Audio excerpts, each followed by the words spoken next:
সমস্যা বৃদ্ধি পাবলৈ ধৰিছে ধৰ্ষণ হত্যাকাৰী যিদৰে অসমত বৃদ্ধি পাবলৈ ধৰিছে সেই পৰিপ্ৰেক্ষিতত কিন্তু অসম চৰকাৰে জাতি মাটিৰ কথা কোৱা আপোনাৰ বেটি বচাও বেটি পঢ়াও আন্দোলনৰ শ্লোগান দিয়া চৰকাৰখনে কিন্তু সেই নাৰীজনিত অপৰাধসমূহ দূৰ কৰাৰ বাবে আজিলৈকে কোনো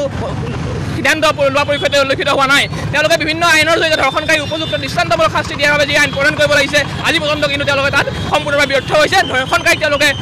উপযুক্ত শাস্তি দিয়াৰ পৰিৱৰ্তে তেওঁলোকে আজি ধৰ্মৰ নামত অসমৰ ৰাজনীতি কৰিব খোজে বিভেদনকামী ৰাজনীতি সৃষ্টি কৰি জনতাক বিপথে পৰিচালনা কৰাৰ যি চেষ্টা কৰিছে সেয়া আমাৰ যোৰহাট জিলা এছ সকীয়াই দিছোঁ যে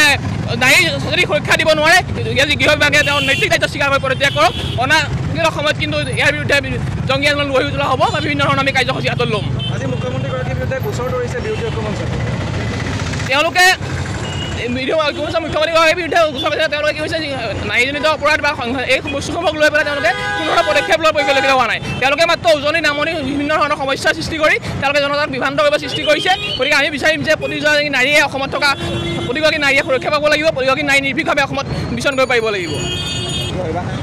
মই এটাই কথা ক'ব বিচাৰিম এই নাৰী বচাও বেটি পঢ়াও গাই থাকিলেই নহ'ব বেটিক সঁচাকৈ সুৰক্ষিত কৰিব লাগিব এতিয়া চব জেগাতে ধৰ্ষণ হৈয়ে আছে কেলৈ হৈ আছে তাৰ প্ৰতি কিবা পদক্ষেপ ল'ব লাগিব লৈছোঁ গাই থাকিলেই নহ'ব আৰু সিহঁতৰ বিজেপিৰ মেইন শ্লোগানটোৱে সেইটো যে বেটি বচাও বেটি পঢ়াও কিন্তু কি হৈছে ইহঁতৰ চৰকাৰৰ সময়তে ইমান বেছি ধৰ্ষণ হৈছে কিয় হৈছে অসমত যি হাৰত বৰ্তমান নাৰীজনিত সমস্যা বৃদ্ধি পাবলৈ ধৰিছে ধৰ্ষণ হত্যাকাৰী যিদৰে অসমত বৃদ্ধি পাবলৈ ধৰিছে সেই পৰিপ্ৰেক্ষিতত কিন্তু অসম চৰকাৰে জাতি মাটিৰ কথা কোৱা আপোনাৰ বেটি বচাও বেটি পঢ়াও আন্দোলনৰ শ্লোগান দিয়া চৰকাৰখনে কিন্তু সেই নাৰীজনিত অপৰাধসমূহ দূৰ কৰাৰ বাবে আজিলৈকে কোনো সিদ্ধান্ত লোৱা পৰিক্ষেত্ৰত উল্লেখিত হোৱা নাই তেওঁলোকে বিভিন্ন আইনৰ জৰিয়তে ধৰ্ষণকাৰী উপযুক্ত দৃষ্টান্তমূলক শাস্তি দিয়াৰ বাবে যি আইন প্ৰণয়ন কৰিব লাগিছে আজি পৰ্যন্ত কিন্তু তেওঁলোকে তাত সম্পূৰ্ণভাৱে ব্যৰ্থ হৈছে ধৰ্ষণকাৰীক তেওঁলোকে উপযুক্ত শাস্তি দিয়াৰ পৰিৱৰ্তে তেওঁলোকে আজি ধৰ্মৰ নামত অসমৰ ৰাজনীতি কৰিব খোজে বিভেদনকামী ৰাজনীতি সৃষ্টি কৰি জনতাক বিপথে পৰিচালনা কৰাৰ যি চেষ্টা কৰিছে সেয়া আমাৰ যোৰহাট জিলা এছ সকীয়াই দিছোঁ যে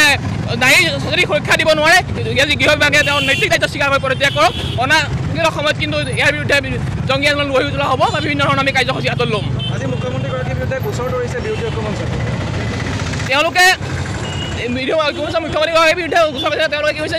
নাৰীজনিত অপৰাধ বা এই বস্তুসমূহক লৈ পেলাই তেওঁলোকে কোনো ধৰণৰ পদক্ষেপ লোৱাৰ পৰিলক্ষিত হোৱা নাই তেওঁলোকে মাত্ৰ উজনি নামনি বিভিন্ন ধৰণৰ সমস্যাৰ সৃষ্টি কৰি তেওঁলোকে জনতাক বিভ্ৰান্ত কৰিব সৃষ্টি কৰিছে গতিকে আমি বিচাৰিম যে প্ৰতিগৰাকী নাৰীয়ে অসমত থকা প্ৰতিগৰাকী নাৰীয়ে সুৰক্ষা পাব লাগিব প্ৰতিগৰাকী নাৰী নিৰ্ভীকভাৱে অসমত বিচৰণ কৰিব পাৰিব লাগিব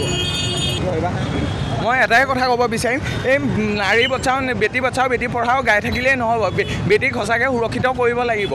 এতিয়া চব জেগাতে